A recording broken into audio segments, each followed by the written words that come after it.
No my dear friend, मैं तुम्हें भड़वा कहता हूँ, दलाल कहता हूँ, और बताओ। बचपन में उनकी बहादुरी की कहानियां, अपने गुरुओं के आदर के किस्से, गुजरात के सीएम के तौर पर उनका राज तो अब सिलेबस का हिस्सा बन चुका है। लेकिन तेज पर आज हम आपको सुनाएंगे कहानी मोदी के पिछले जन्म की। प्रधानमंत्री मोदी एक अच्छे प्रशासक हैं, ओजस्वी वक्ता है। वो देश को नई ऊंचाइयों पर ले जाने के मिशन में लगे हुए हैं। इस मिशन की प्रेरणा उन्हें कहां से मिलती रही है, ये बातें वो कई बार बता चुके हैं। लेकिन ये बात उन्हें शायद खुद भी न पता हो कि इन सबकी जड़ में है उनका पिछला जन्म। आज हम आपको बताएंगे मोदी का सबसे बड़ा राज कि हिंदुत्ववादी छवि वाले नरेंद्र मोदी पिछले जन्म में थे कट्टर मुसलमान। ये है कहानी मोदी के पिछले जन्म की। ये है अब तक का सबसे बड़ा खुलासा। ऐसा राज जो न खुद मोदी को पता हो, ऐसी बात जो न उनके समर्थक जानते हैं और न ही विरोधी। अपने पिछले जन्म में नरेंद्र मोदी मशहूर समाज सुधारक सर सैयद अहमद खान थे। God, this is crazy. जी हाँ, पिछले जन्म में नरेंद्र मोदी कट्टर मुस्लिम नेता सर सैयद अहमद खान थे। वही सैयद अहमद खान जिन्होंने अलीगढ़ मुस्लिम यूनिवर्सिटी की स्थापना की। वही सैयद अहमद खान जिन्होंने मुसलमानों के लिए अलग मुल्क बनाने की मांग सबसे पहले उठाई थी। हिंदुस्तान के मुसलमानों की एकता की अलख जगाने वाले सैयद अहमद खान ही इस जन्म में नरेंद्र मोदी के रूप में दुनिया में आए हैं। हुआ कब? ये कौन सी मीटिंग है जहाँ मुझे नहीं बुलाते?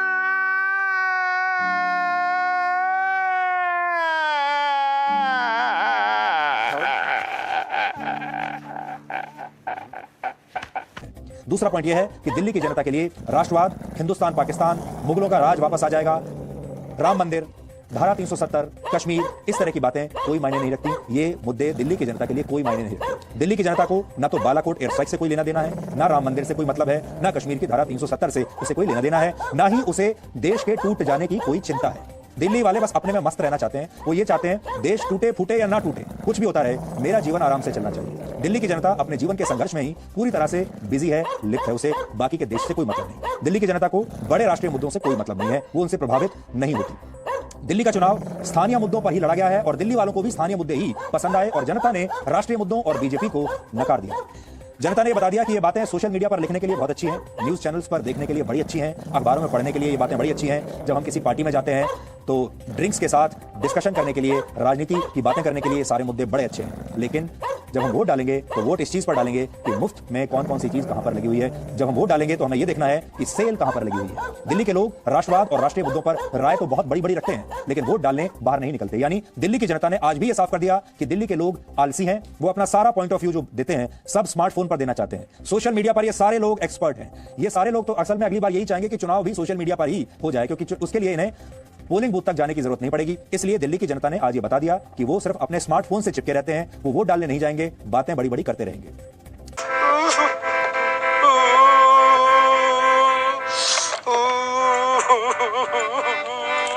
क्या हो गया?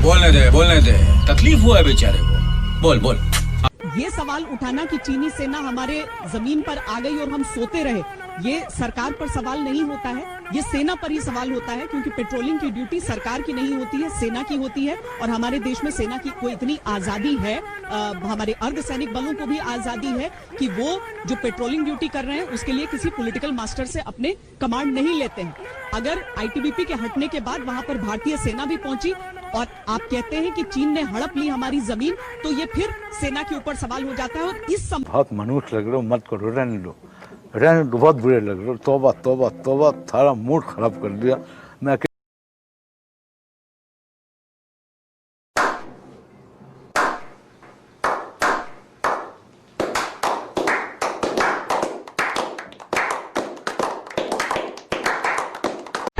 एक बार फिर ध्यान से देखते रहिए। गाय घास चर रही है, तभी वहां आता है एक यूएफओ और करता है अपहरण। हो सकता है आपको ये कोरी बकवास लगे, हमें भी ये बेबुनियाद कहानी लगती है,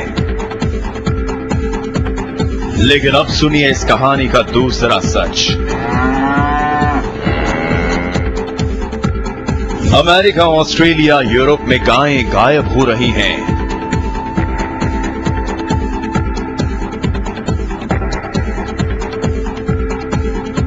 अब तक हजारों गायें गायब हो चुकी हैं। गायब गाय का रहस्य अब तक अनसुलझा है।